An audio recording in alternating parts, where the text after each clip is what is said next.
telefónica al señor Roberto Navarro para comentar este tema y alguno más. Roberto, buen día, un gusto de tenerte con nosotros. Hola, ¿qué tal? ¿Cómo están? Bien, Sí, muy bien. un par de acotaciones respecto a la inflación.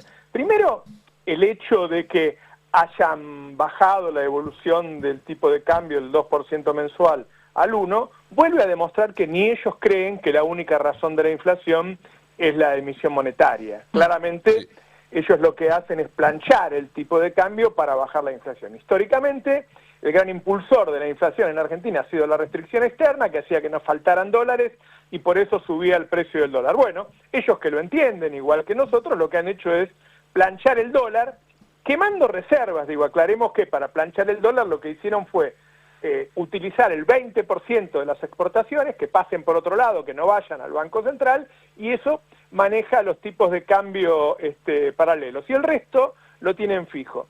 Y lo otro que están haciendo es mantener el consumo bajo. Digo, cuando el gobierno dice, no voy a homologar aumentos de más del 1% mensual, lo que está diciendo es, no voy a permitir que el consumo suba rápidamente. Es decir, bajan la inflación con una enorme recesión que genera sufrimiento social y planchando el dólar, gastando reservas, que las van a reponer pidiendo plata prestada. Ahora, lo que más me interesa es hablar de lo que me estoy dando cuenta por mis amigos, por las relaciones que uno tiene, de que todo el mundo siente que la inflación no es esta. Es decir, todo el mundo te dice, che, ¿cómo puede ser que la inflación sea tan baja y a mí no me alcance la guita? Bueno, la verdad es que hay una explicación que seguramente, si se hace un trabajo en esto en algún momento, quizá históricamente, quizá lo hagan dentro de unos años, y se dice cuál es la inflación de ahora con una canasta bien medida, nos vamos a encontrar con que la inflación fue mucho más alta. A ver, todos los que me están escuchando piensen en que gastan la guita. Cobran el sueldo y dicen, bueno, pago el alquiler, pago la luz, pago el gas, pago el agua, guardo la guita para el transporte, para poder viajar, gasto, digo, para pagar el cable, internet, porque se ha hecho imprescindible, y con el resto sobrevivo. El resto es eso, es un resto, es un pucho que le queda a la gente cuando pagó todos los gastos fijos. Ahora, todos esos gastos fijos que acabo de mencionar ocupan un lugar muy chiquito en la medición del INDEC. Muy chiquitos, son muy poco mensurados. Y es muy mensurado ese puchito que gastás después. Es decir, la inflación está mal medida, la inflación es muy superior. Digo, así como los alquileres subieron el doble que la inflación, el transporte subió 50% más que la inflación. Los otros servicios como el gas, la luz, el agua subieron casi el doble que la inflación. Es decir, si hiciéramos una canasta nueva del INDEC, en vez de seguir utilizando la de 2004, hace 20 años, era otro país, con otra evolución de precios, con otros precios relativos.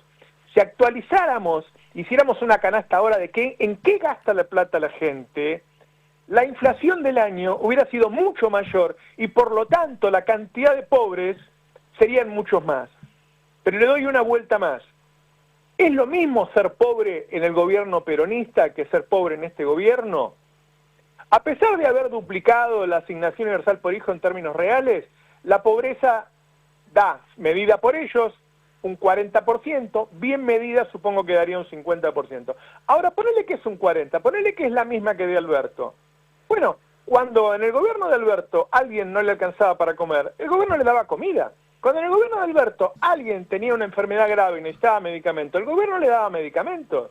Cuando en el gobierno de Alberto las jubilaciones también eran bajas, el gobierno le daba los medicamentos, que es la mitad del gasto de un jubilado. Todo eso no está. Hoy el pobre está solo, sin comida, sin medicamentos, sin una chapa, si se le voló con una tormenta, sin un colchón. Es decir, está abandonado, ese 40 o 50% de pobres. Por eso ponemos la tele y a cualquiera que estás un rato en una esquina y aparece alguien que dice tengo hambre. Entonces, hay una enorme mentira, una enorme falacia y que todos hacen como que la están creyendo. Bueno, pero ahí, Roberto, ¿qué tal? Buen día, te saludo de vuelta. Hola. Mira, quiero aportar dos datos. Ayer hablábamos con Vanessa Ruiz. ¿Te acordás que en algún momento te sorprendiste? Nos sorprendimos todos cuando el Instituto de Consumo de Córdoba, es un instituto que responde a un colectivo de comercios de cercanía, había evaluado que la mitad de sus clientes, de los encuestados, se salteaban una comida al día. Y vos decías, bueno, es mucho eso. Y después eso empezó a verificarse en otras estadísticas de otros estudios. Ayer hablamos con ella para ver si efectivamente la caída de los precios de los alimentos a lo largo del año, porque efectivamente si bien siguió subiendo, no es que los precios dejaron de subir, subieron menos, pero bueno, eso si en algún momento impactó sobre el consumo, es decir, si repuntó el consumo de alimentos. Y eso no pasó.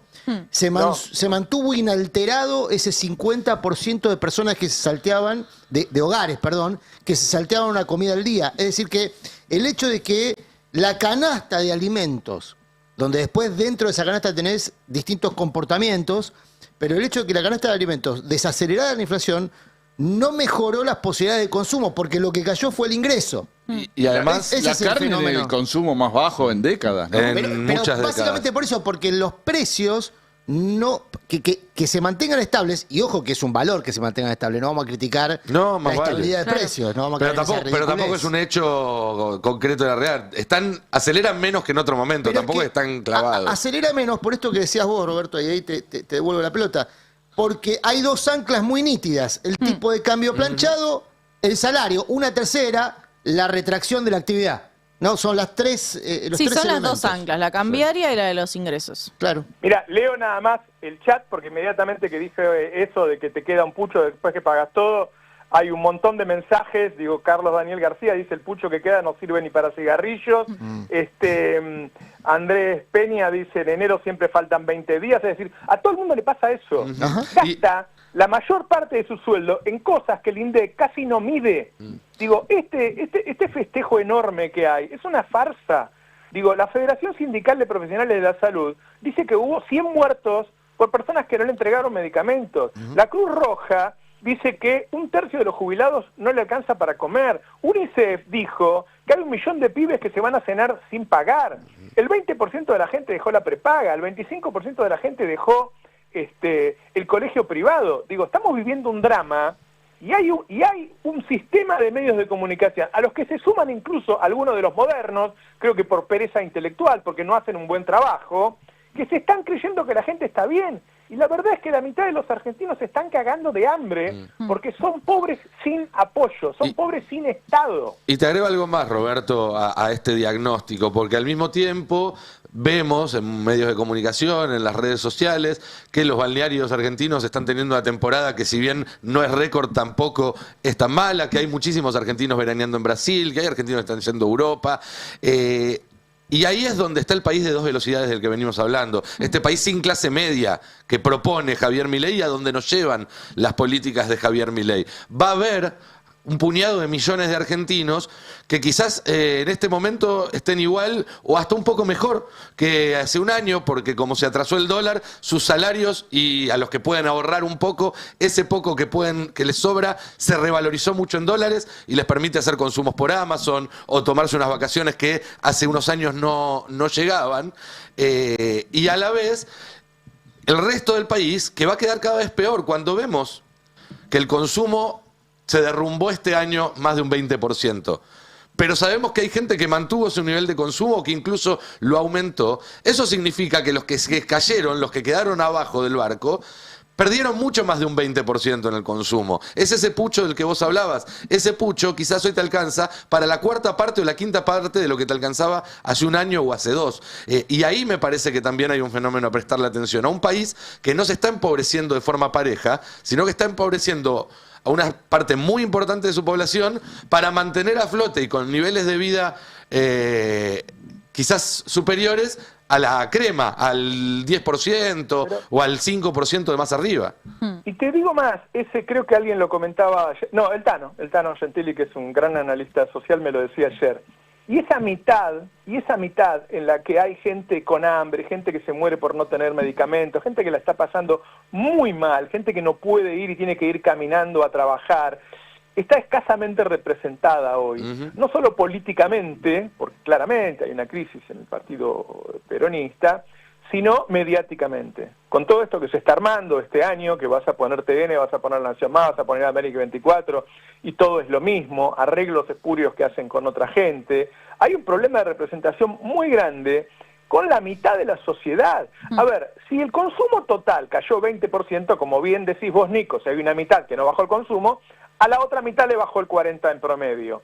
si estamos en el momento de menor consumo de lácteos de la historia, el momento de menor consumo de carne de la historia, estamos viviendo un drama humanitario, estamos viviendo una situación desesperante y los medios le cuentan a la gente que Argentina es una fiesta y que hay que festejar, que la inflación fue del 2,8%, 2,7%, la núcleo fue del 3,5% y la verdad que Massa, antes de la sequía, que fue la sequía más grande de la historia argentina, tenía una inflación del 4%.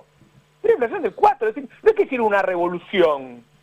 La inflación que dejó Cristina era del 1,4%. Digo, están festejando algo y están convenciendo a la gente de que estamos bien, cuando la situación es desastrosa. Además de la involución civilizatoria que significa que tiremos a la mierda los derechos humanos, que nos olvidemos del genocidio argentino, que no nos preocupemos ni siquiera por enfermedades como HIV, hepatitis, todas las cantidades de cosas que están abandonando a la gente.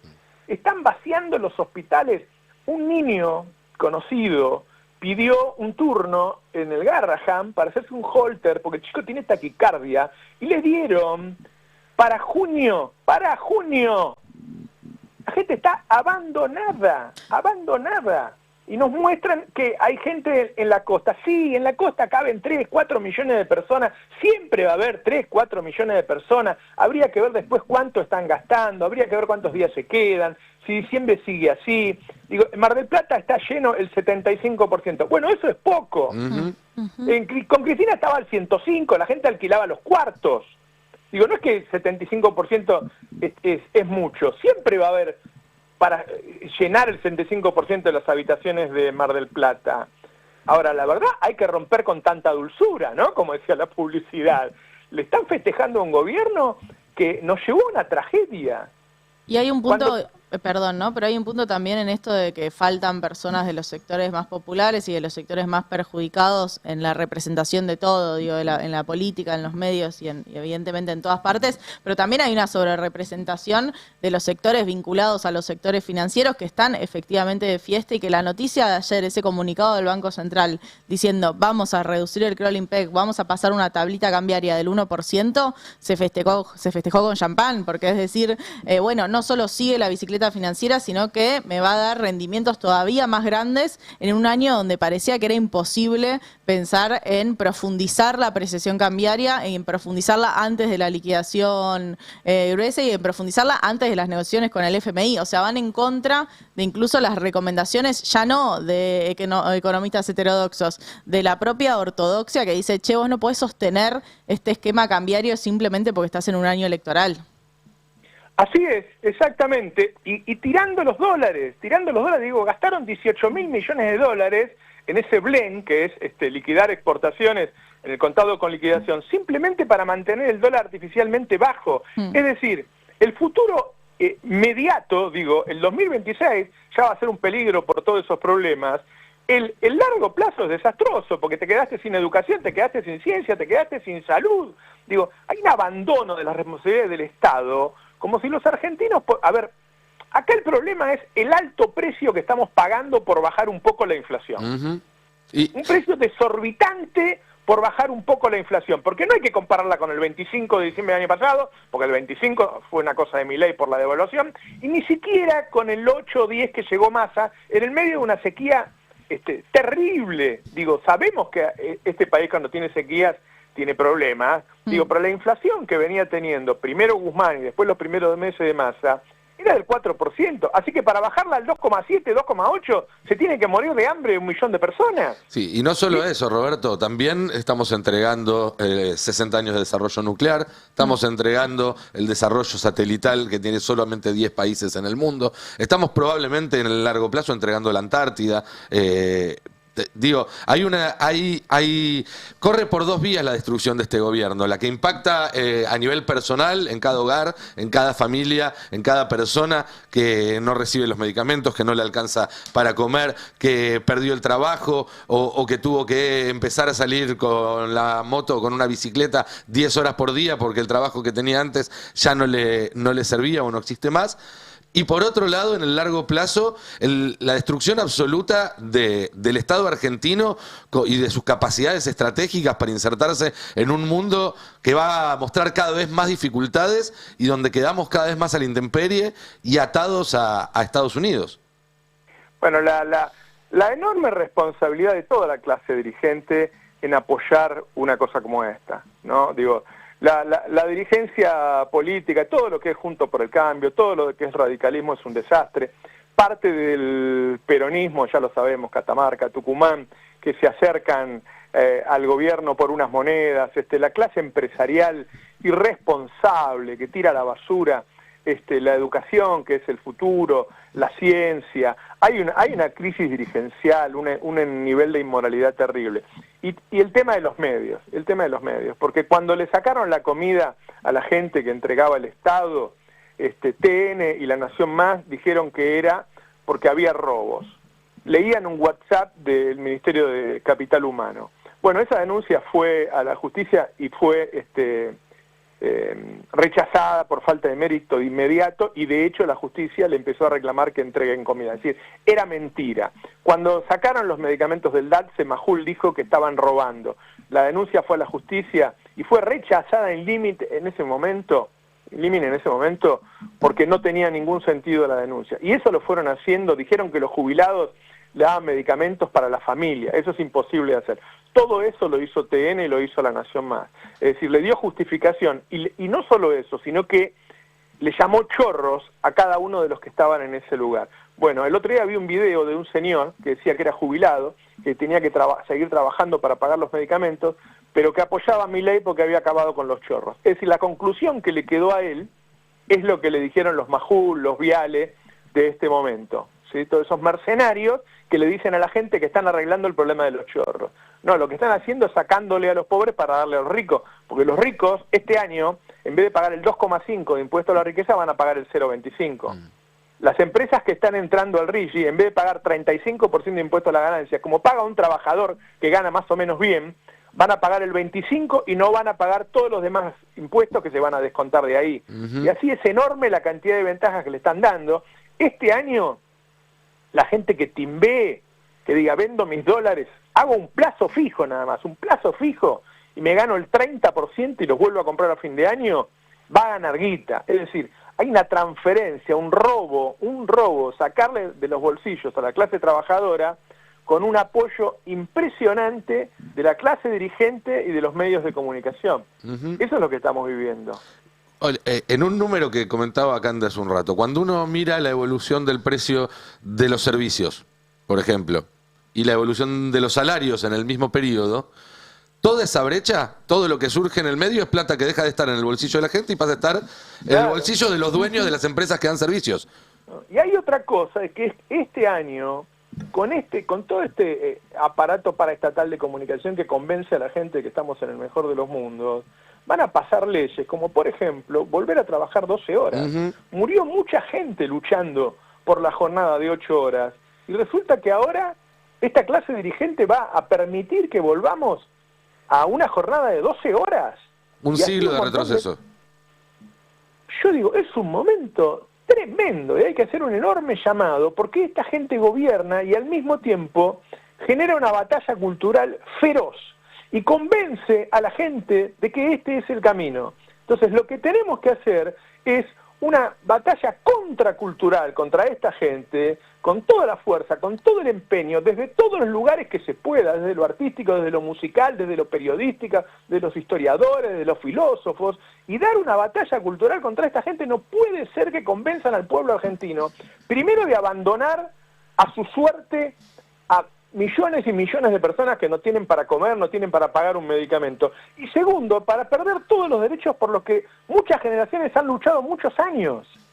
Entonces me parece que el 2025 tiene que ser un año de enorme lucha, de terminar con la resignación, de terminar con el no se puede, de dejar de criticarnos entre nosotros, porque la verdad es que hay una cantidad de dirigentes muy valiosos, cada uno tendrá que ocupar su lugar, pero de alguna manera todos nos los tenemos que creer. Nos tenemos que creer que podemos salir de este lugar y que tenemos la energía, el talento, la creatividad o lo que tengamos que tener para explicarle a la gente que no es por acá, que el hecho de que se hayan cometido errores en los últimos años no significa que vayas a tirar un país a la basura. El tema del desamparo político es un tema que hemos conversado mucho, ¿no? Y está súper vigente porque es lo que en definitiva habilita que se avance con el daño. Ahora, me quedé pensando en los jubilados. Ayer hablamos mucho del tema jubilados por el fin de la moratoria. Hoy se conoció un aumento que es una burla, 7.000 pesos. La verdad, ya es obscena la agresión al sector más vulnerable de una sociedad, no solamente la sociedad argentina, de la vida en comunidad del ser humano que es el jubilado. Ahora, dos elementos de esto, Roberto, para mí centrales.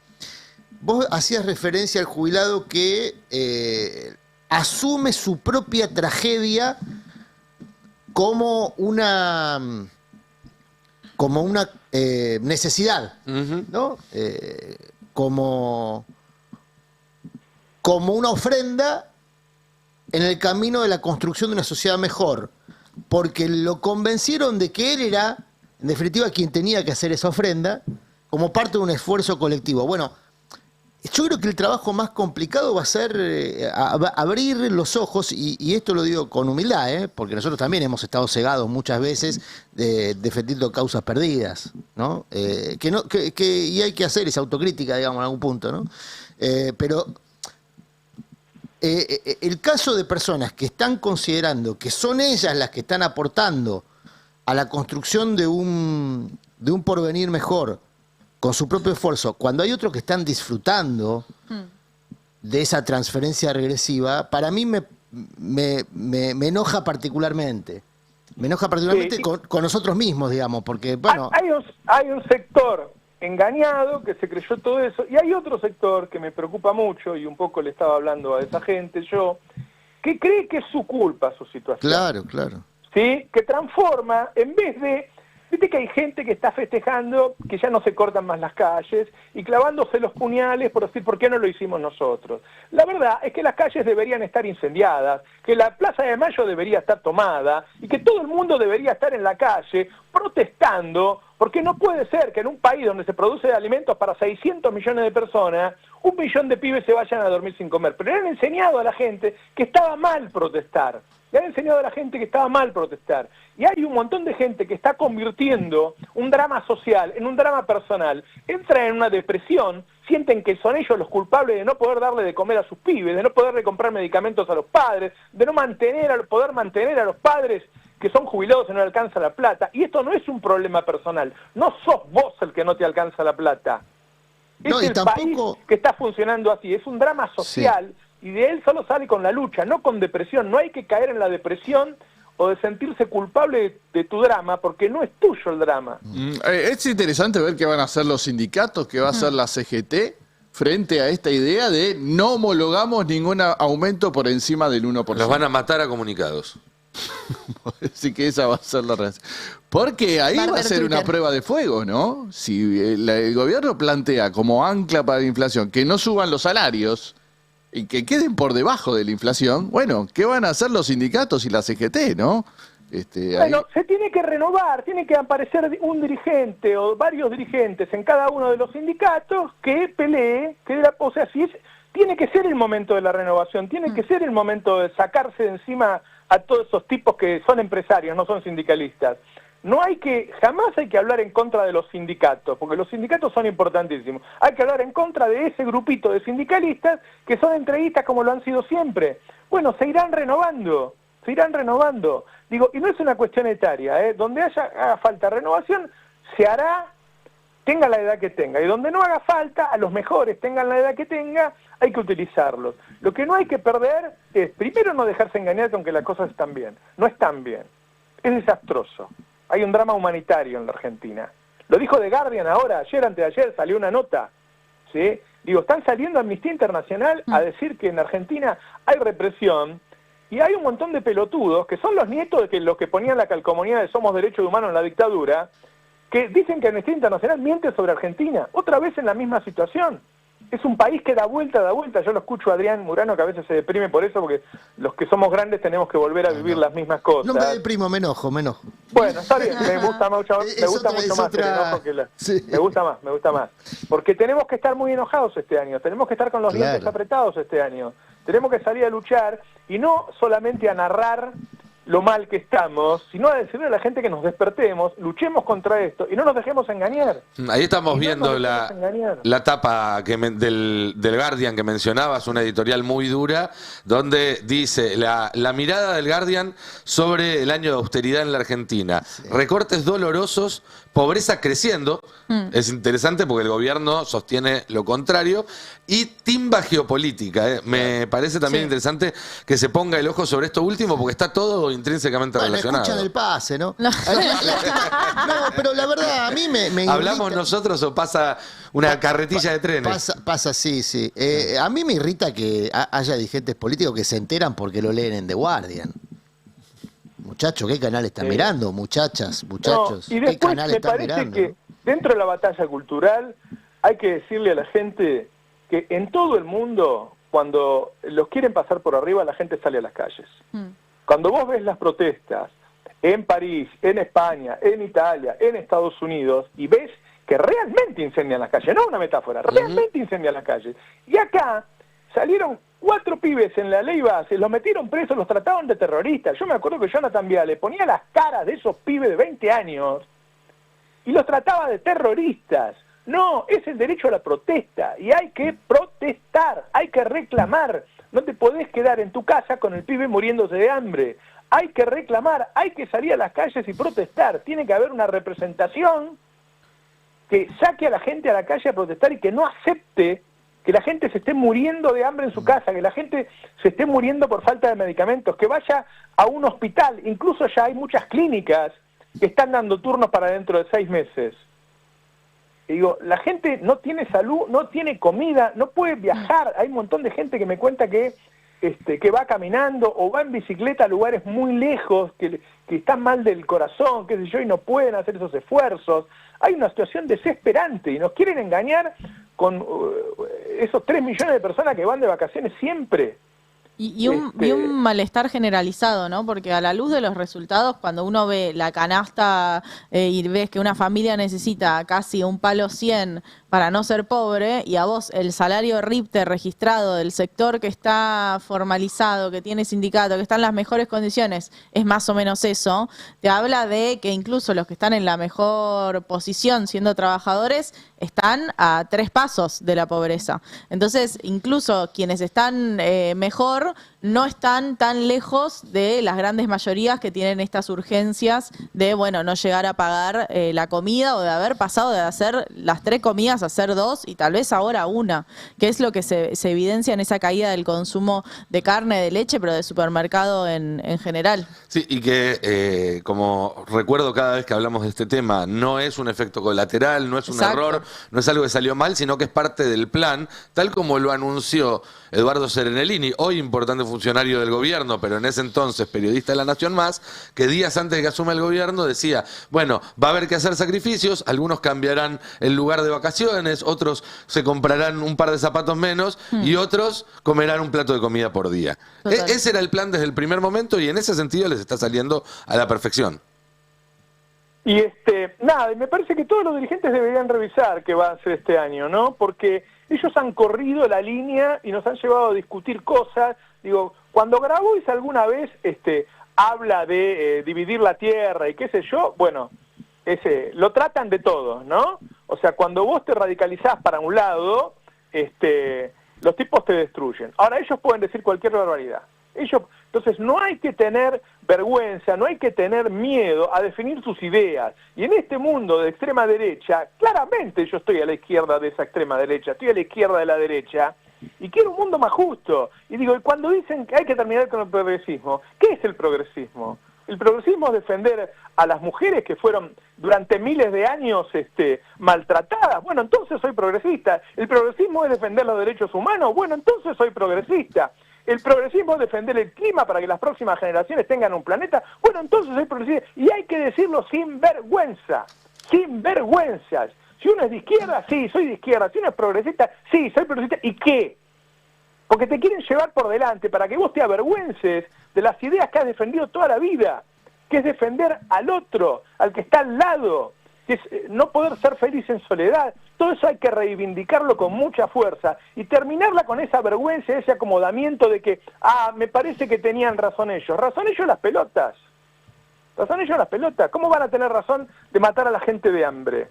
Entonces todo eso es una mentira. Y te digo más, ni siquiera están pudiendo bajar la inflación. Yo pensé que la iban a bajar más. Cuando vi que la inflación núclea era 3,5, bueno, no están pudiendo romper la inercia inflacionaria, ni siquiera con una depresión del consumo, ni siquiera poniendo un dólar artificial, no lo están pudiendo hacer. ¿Por qué? Porque es un país con mucho monopolio, con mucho oligopolio, que ni bien empieza a vender un poquito más alguna cosa, le suben el precio. No, y esto lo de bajar el crawling peg al 1%, es un reconocimiento de decir, no íbamos a poder bajar la inflación más de este 2,7, ya está. ¿No? Dijeron, no podemos bajar más de acá, hagamos algo para dar una señal. Me parece que eso también es una de las razones de este 1% mensual. Pero sin duda, lo último que les falta es que empiecen a bajarlo en 1% mensual, ¿viste? Porque ya no sé a dónde van a llegar, no tiene sentido plancharlo y armar una tablita como la que armó Martínez de Oz, pero todavía más baja, con un ritmo que no tiene ningún sentido. Digo, si este mes la inflación es del 3%, y el dólar va a subir un 1, vuelve a perder 2% en un mundo que está devaluando, porque se viene una guerra comercial por Trump. Entonces, está lleno de gente, me pudrí de escuchar gente estos días diciendo lo bien que estamos. Incluso gente de Corea del Centro, jóvenes de estos streaming modernos y qué sé yo, que hay una enorme pereza intelectual. Por favor, muchachos, reflexionen. O no tienen un amigo, ese es el problema de los periodistas de Palermo, no tienen un amigo pobre, la puta que lo parió. No alquilan, igual yo me pregunto eso, ¿no? Son inquilinos. Igual te voy a decir una cosa, Roberto. En esta copia farsesca de los 90, hubo una etapa, la primera etapa de los 90, en donde era una buena situación para ser joven y soltero, ¿eh? Ojo con eso, ojo con eso. Si vos entre el 90 y el 95 eras joven y soltero, no la pasabas mal. Los que la pasaban mal eran los que tenían más de 40, 45, que se quedaban sin laburo, sin opción a reingresar al mercado laboral. Después, por supuesto, como lo que sí la riqueza no derrama, pero las carencias sí derraman. Sí, igual Entonces, te eso pongo, empezó a derramar también sí, aquellos que... Te pongo duda, digo, no, porque no está bueno sino caerle al que es joven y soltero. Yo no le en todo caigo a caso, nadie, estoy haciendo una descripción pero de digo, época. está bueno ser Entonces, joven y soltero. Yo pido responsabilidad a todo el sector social. Está bien, y sobre pero lo que todo dice- al joven, que es el que tiene que Está bien, salir y defender y pensar en... Correcto. ¿Cuántas notas vimos de el nieto que dijo, yo lo voté a mi ley, abuela, perdóname, me equivoqué? Sí, por eso estás planteando una posición ideológica. Yo lo que estoy diciendo es, esto que decía Roberto, de muchos jóvenes streamers, digamos que incluso de este lado del Río Bravo, conceptual, de este lado conceptual del Río Bravo, celebran la estabilidad. Y bueno, porque la estabilidad permite proyectar. ¿Y qué es lo que hace habitualmente un joven y soltero? Proyecta. Ahora, ¿es para todos? No, por supuesto que no. La mitad de la población ya está afuera. La mitad de la población ya está afuera y probablemente eso va a ir creyendo porque cierran fábrica todos los días, porque cada vez más personas quedan fuera de ese sistema de consumo cada vez más acotado. Pero eso lleva un tiempo. La verificación en carne propia de la crisis para aquellos que hoy están en situación de proyectar lleva un tiempo. Y ahí hay un problemón para la estrategia electoral, que es una estrategia de corto plazo, Roberto. Porque en definitiva, todo esto que estamos hablando va a estar metido en la licuadora de estrategias electorales, algunas de ellas importadas. Ahora ¿no? Ya están llegando los consultores españoles a dar consejos de cómo hablar en público y todas esas cosas, que un poco también nos ha traído hasta acá, digamos la verdad.